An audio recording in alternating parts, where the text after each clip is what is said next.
오늘은 우리 사랑하는 성도님들과 함께 요나의 기도, 밑바닥에서 드린 기도라는 제목으로 하나님의 말씀을 함께 나누도록 하겠습니다. 젊은 시절 우리는 많은 것을 스스로 할 수 있다라고 생각을 합니다. 10대 때나 20대를 보면 내가 꿈꾸는 대로, 내가 계획한 대로, 그리고 내가 생각한 대로 무엇인가를 이룰 수 있다라고 여깁니다.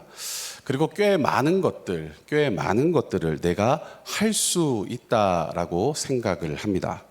그런데 가만히 생각해 보면, 또 시간이 흐르다 보면 할 수 있는 것보다 못하는 게 훨씬 많다라는 것을 우리는 깨닫게 됩니다.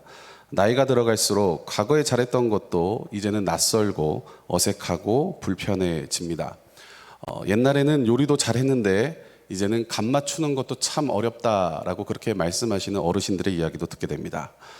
이런 것은 우리의 인간이 가지고 있는 원초적인 한계 때문에 그런 것입니다.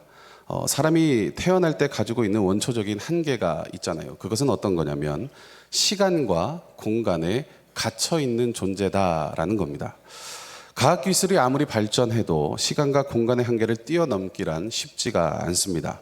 문명이 발달하고 기술이 발전해도 시간과 공간의 한계를 뛰어넘기란 어렵죠.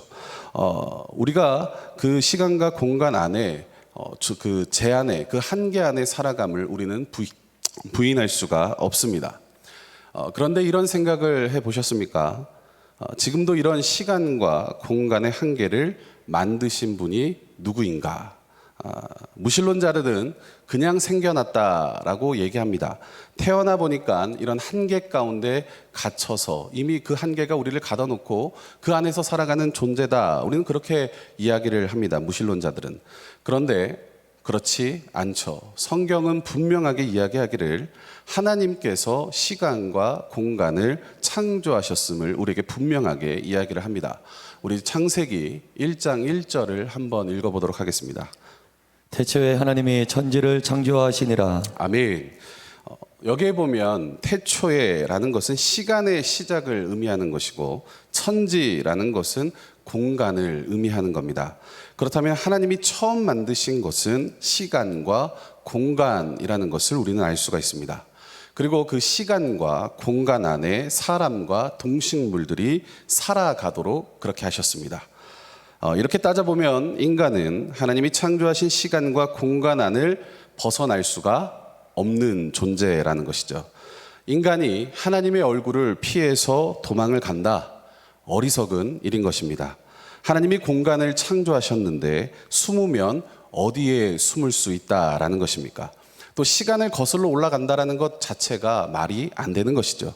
하나님 만드신 시간과 공간 안에 하나님이 모르시는 곳은 그 어디에도 없는 것입니다. 그런데 요나는 스스로 숨어보겠다고 내려가고 또 내려가게 됩니다. 어디까지 내려가게 되냐면 그가 하나님을 피해서 배 밑바닥까지 내려가게 됩니다. 그리고 거기서 그는 잠들어 버립니다. 영적인 죽음인 것이죠. 거의 죽은 채로 그가 하나님을 떠나서 그렇게 피해 갑니다. 풍랑이 몰아치고 배가 부서질 정도가 되었습니다. 불신자들 모두가 살려달라고 아우성을 치고 있는데 그런데 그는 그곳에서 시체처럼 그냥 죽어 있습니다. 하나님의 얼굴을 피해 떠났던 자, 그냥 죽어 있는 자와 똑같다라는 것이죠. 그런데 중요한 것은 하나님께서 그를 그냥 그곳에 버려두지 않으셨다라는 거예요.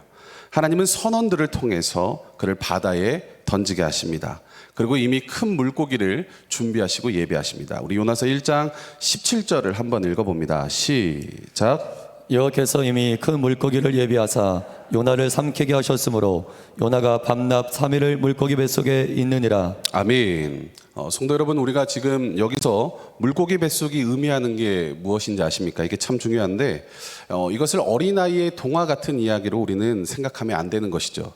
여기서 이 물고기 뱃속이라는 것은 인간이 들어갈 수 있는 공간 가운데 가장 어둡고 그 이전에 그 아무도 들어가 보지 못했던 그런 공간에 지금 하나님께서 요나를 가둬 놓으신 겁니다.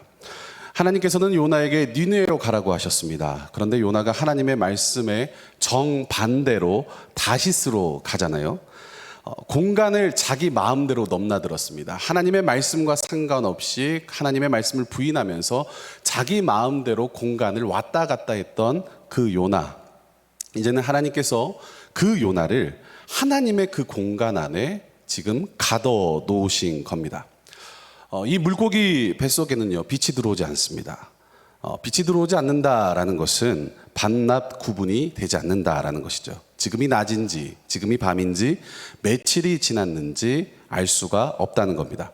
하나님께서 요나에게 시간과 공간을 누가 통제하고 있는가를 지금 확실하게 보여주시는 겁니다.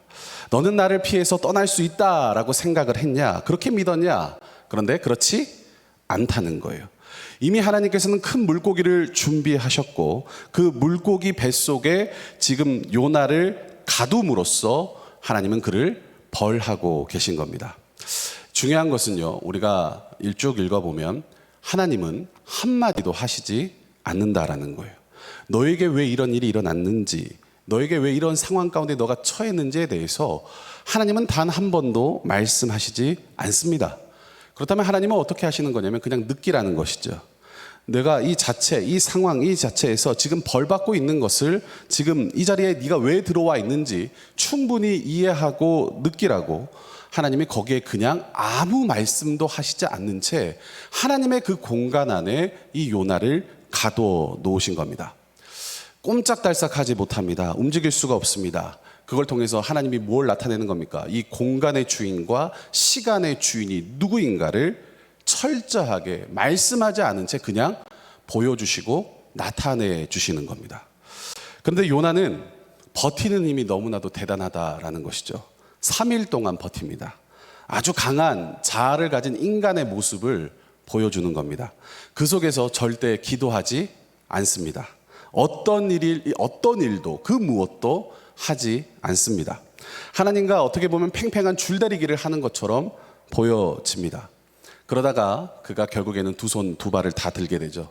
드디어 버티다 그가 입을 열기 시작합니다. 우리 본문 1절을 같이 한번 읽어봅니다. 시작. 요나가 물고기 뱃속에서 그의 하나님 여호와께 기도하여. 아멘. 여기 보니까 드디어 요나가 하나님께 입을 열어서 기도하기 시작을 합니다. 요나서 1장에 요나는 단 한 번도 하나님께 기도하지 않았습니다. 하나님이 요나에게 나타나셔서 말씀을 하셨죠. 너는 일어나 가서 외쳐라. 니느웨에 가서 복음을 전해라. 거기 있는 영혼들을 구원해라. 심판을 선포해라. 구원해라. 그렇게 하나님이 말씀하셨습니다. 그런데 요나는 이것이 마음에 들지가 않았습니다. 그러면 하나님 앞에 좀 한번 따져봐야 될 거 아닙니까? 하나님 앞에 한번 기도해 봐야 합니다. 하나님 앞에 어떻게 보면 물어봐야 합니다. 하나님, 저 니느웨는 우리 적국 아수르의 수도잖아요. 하나님, 저들이 우리에게 어떠한 짓거리를 했는지 하나님 아시잖아요. 그런데 왜 거기 가라고 하십니까? 저는 가기가 싫습니다. 왜 가라고 하시는 겁니까? 이렇게 기도해 봐야 하는 거 아닙니까? 하나님께 한번 물어는 봐야 합니다. 마음에 들지 않는다고 요나는 어떻게 합니까? 묻지도 않고 기도하지도 않고 그냥 일어나서 다시스로 가는 배를 타려고 욥바로 내려가 버립니다. 그는 내려가는 길에도 기도하지 않았습니다. 배를 타고도 기도하지 않습니다.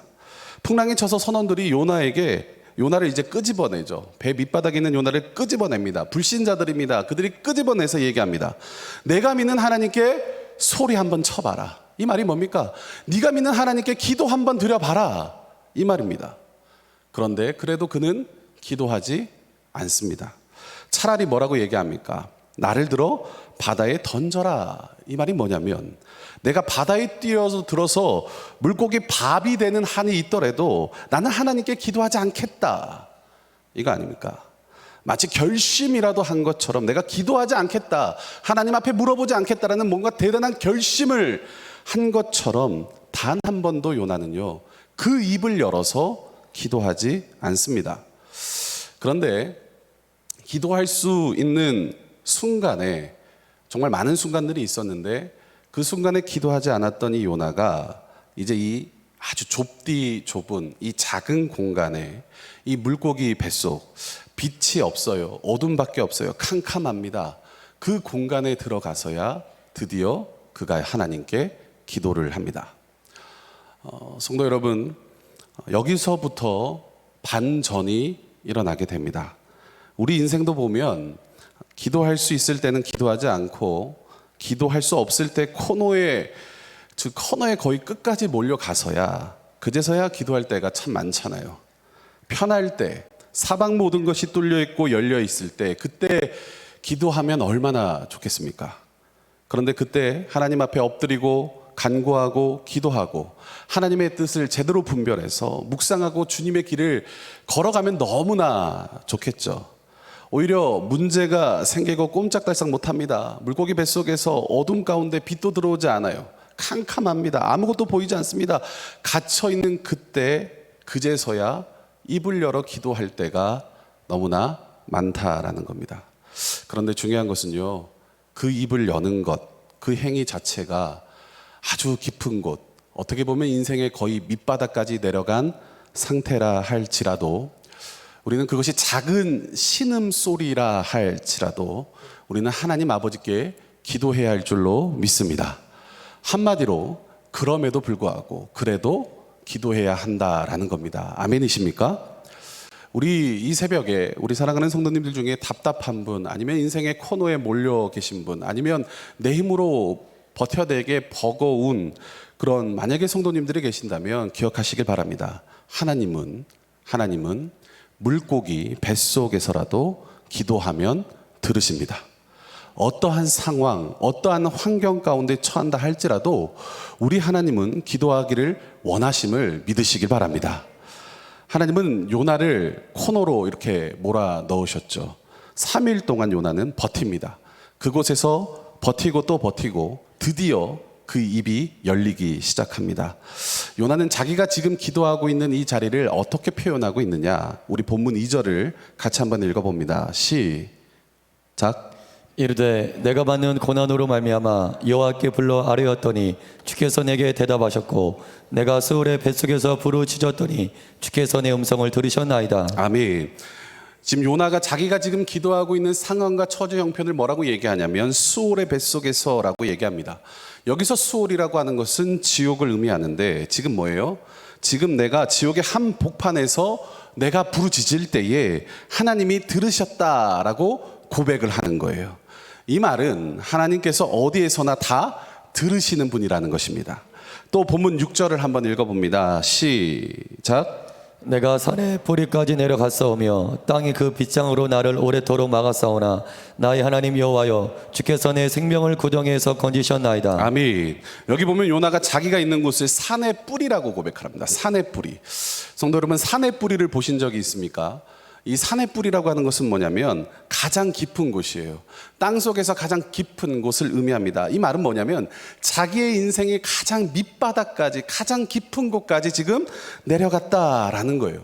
그런데 거기서 기도합니다. 하나도 보이지 않는 상황, 그 무엇도 보이지 않는 캄캄한, 자기 앞에 아무것도 안 보이는 거죠. 실제로 그런 상황에서 그가 그래도 기도를 합니다. 그랬더니 기적 같은 일이 그에게 일어나기 시작하는 거예요. 그의 영적인 눈이 영안이 열리기 시작합니다. 우리 본문 4절을 한번 읽어봅니다. 시작. 내가 말하기를 내가 주의 목전에서 쫓겨났을지라도 다시 주의 성전을 바라보겠나 하였나이다. 아멘. 지금 앞이 보이지 않는 현실이지 않습니까? 아무것도 보이지 않습니다. 캄캄한 어둠입니다. 빛이 들어오지 않습니다. 그런 상황 가운데 놓여 있습니다. 그런데 지금 이런 상황에서 요나가 뭐라고 얘기합니까? 그곳에서 무엇을 바라본다라고 얘기합니까? 주의 성전을 바라본다는 거예요. 아무것도 보이지 않아요. 실제적으로 아무것도 느껴지지 않는 그곳에서 그의 영안이 열려서 얘기합니다. 성전을 바라봅니다. 그렇다면 성전을 바라본다는 의미가 무엇입니까? 성전 안에 가장 귀한 게 들어가 있죠. 그것은 뭡니까? 언약궤입니다. 근데 그 언약궤 안에 뭐가 있습니까? 십계명 두 돌판이 있죠. 바로 하나님의 말씀이 거기에 있는 거예요. 그럼 내가 지금 성전을 바라본다. 지금 이런 상황 가운데, 환경 가운데 내가 지금 성전을 바라본다. 이 말은 이제 내가 하나님의 말씀을 뭐 하겠다는 거예요? 따르겠습니다. 내가 이제 하나님의 말씀에 순종하겠습니다. 내가 그 하나님의 말씀을 통하여 내 길이 보이기 시작합니다. 영안이 열린 것입니다.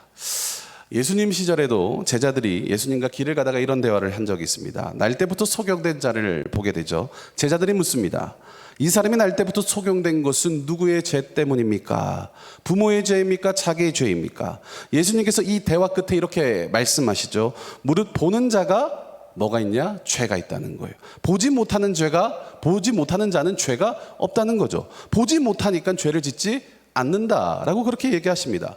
그런데 오늘 우리가 기억할 것은 하나도 보지 못해도 다 볼 수가 있습니다.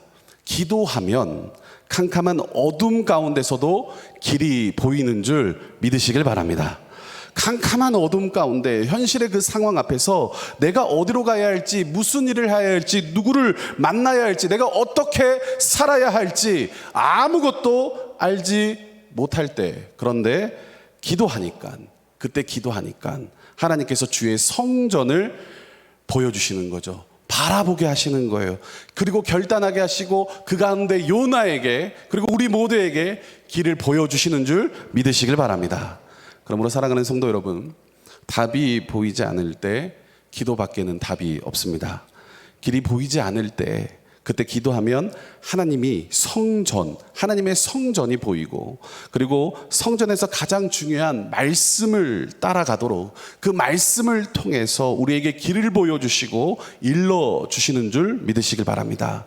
그래서 본문 7절 같이 한번 읽어봅니다. 시작. 내 영혼이 내 속에서 피곤할 때 내가 여호와를 생각하였더니 내 기도가 주께 이르러 싸우며 주의 성전에 미쳤나이다. 아멘. 지금 보니까 요나는 지금 확신에 차 있습니다. 자기의 기도가 지금 주의 성전에 이르렀다고, 하나님의 말씀에 눈이 열리고 캄캄한 어둠이지만 이제는 내 인생에서 이제 갈 바가 보인다고, 이제 길이 보인다고 지금 요나가 확신을 하는 거예요. 그러자 그의 마음이 어떻게 됩니까? 평안해지는 거죠. 사흘 동안은 죽을 것 같았습니다. 내가 왜 여기 있지? 내가 왜 이런 일을 당해야 되지? 내 인생이 왜 이럴까? 내가 왜 이럴까? 견딜 수가 없었는데 기도를 하기 시작하니까 편안해지는 거예요. 그 모든 것을 하나님께 맡기기 시작합니다. 그래서 이렇게 고백하죠. 우리 본문 9절을 한번 읽어봅니다. 시작. 나는 감사하는 목소리로 주께 제사를 드리며 나의 서원을 주께 갚겠나이다. 구원은 여호와께 속하였나이다 하니라. 아멘. 지금 요나의 목소리에서 뭐가 나오기 시작합니까? 감사가 나오는 거예요. 이런 환경, 아직 여전히 그의 환경은 바뀌지 않았죠. 여전히 그는 물고기 뱃속에 있고 아무것도 변한 게 없습니다. 여전히 그는 고통 가운데 있고 여전히 그 눈앞은 캄캄하고 보이지가 않습니다. 그런데 기도하니까 요나의 그 입술에서 감사가 나오는 거예요. 성도 여러분, 우리가 기도하면 감사가 생겨납니다. 놀라운 사실은 환경이 바뀌지가 않았습니다. 그런데 여전히 나에게 고통스러운 상황이에요. 계속 그런 고통이, 어려움이 주어지지만, 그런데 그의 입술 속에서는 찬양과 감사가 넘쳐납니다. 할렐루야. 넘쳐나는 거예요. 그리고 그 찬양과 감사는 구원이 하나님께 있음을 고백하게 합니다. 나를 여기서 꺼내주시는 분도 하나님의 은혜이고, 그냥 여기서 내가 죽어도 구원은 하나님께 달려 있으니까 전적으로 그 모든 것들을 하나님 앞에 맡기는 것이죠. 성도 여러분, 오늘 우리가 기도하는 건 상황을 바뀌기 위해서가 아니라, 오늘 우리가 기도하는 건 나를 바꾸기 위해서 기도하는 것인 줄로 믿습니다. 여기서 우리가 기도하면 길이 보이고 내가 바뀌고 내가 변하면 변한 나를 보시고 하나님이 기뻐하시는 거예요. 하나님께서 이 요나를 보면서 기뻐하기 시작하시는 거죠. 왜냐하면 구원이 전적으로 나 자신에게 있다라고 생각했던 그 요나의 인생이 이제는 하나님께 모든 것이 있습니다 라고 그렇게 고백하자 하나님이 너무나도 기뻐서 그를 다시 하나님의 얼굴을 피해서 떠났던, 도망갔던 그 요나를 하나님이 다시 니느웨로 다시 사병의 자리로 그를 불러주시는 겁니다. 사랑하는 성도 여러분, 오늘 이 새벽 이 놀라운 은혜가, 또 요나에게 주셨던 그 하나님의 은혜가 우리 각 사람, 또 한 사람 한 사람에게 있기를 예수님의 이름으로 축원합니다. 기도를 통해 하나님과의 관계가 살아날 뿐만 아니라 답답했던, 길이 보이지 않았던, 그런데 이제 길이 보이기 시작하고요, 마음에 참된 평안과 감사가 넘쳐나기를 축원합니다. 기도하는 나부터 변화되는 은혜를 누리길 우리 주 예수 그리스도의 이름으로 축원합니다. 오늘 말씀을 통해서 우리가 기억할 것, 하나님께서요 인생의 그 밑바닥, 가장 밑바닥, 그 물고기 뱃속에서도 하나님은 그 요나의 기도를 들으셨습니다. 그리고 그 기도가 제대로 된 기도였겠습니까? 아마 신음하는 기도 아니었겠습니까? 끙끙 앓다가 결국엔 항복하면서 신음하는 기도였는데 하나님은 그 기도도 들으셨습니다. 그렇다면 오늘 이 새벽에 우리가 하나님 앞에 기도하며 나아갈 수 있는 근거 충분하지 않습니까? 하나님이 우리의 기도를 들으십니다. 기도하는 내가 대단한 게 아닙니다. 기도하는 내가 능력이 탁월한 게 아닙니다. 우리의 이런 작은 신음조차도 들으시는 그 하나님이 크고 위대하신 줄 믿으시길 바랍니다. 그래서 기꺼이 우리의 마음의 소원과 기도 제목을 하나님 앞에 쏟아내 놓으시는 우리 모든 성도님들 되시길 예수님의 이름으로 축원합니다. 함께 기도하겠습니다. 사랑과 은혜가 풍성하신 하나님, 인생이 답답하고 길을 잃은 그런 성도님이 계십니까? 하나님, 물고기 뱃속에 갇힌 요나가 입을 열어 기도하자 상황이 변했습니다. 마음의 평안이 찾아왔고 닫혀있던 눈이 열리기 시작했고 주님의 성전을 향해 길이 보이기 시작했습니다. 주님, 우리 또한 답답한 상황에서 하나님을 원망하지 않게 하시고 기도하여 감사와 찬양이 우리의 입술에서 열리게 하여 주시옵소서. 기도할 때 길이 보이기 시작하게 하여 주시옵소서. 마음의 평안을 주시옵소서. 구원은 하나님께 있음을 고백하게 하여 주시옵소서. 모든 것을 하나님께 맡기게 하여 주시옵소서. 기도하는 나부터, 하나님 앞에 부르짖는 나부터 변화시켜 주시옵소서. 그러므로 오늘 하루 믿음의 문은 활짝 열어 주시옵소서. 작은 신음소리조차도 하나님 들으시는 줄로 믿습니다. 그 주님을 바라보는 귀하고 복된 날 되게 하여 주시옵소서. 예수 그리스도의 이름으로 기도합니다. 아멘.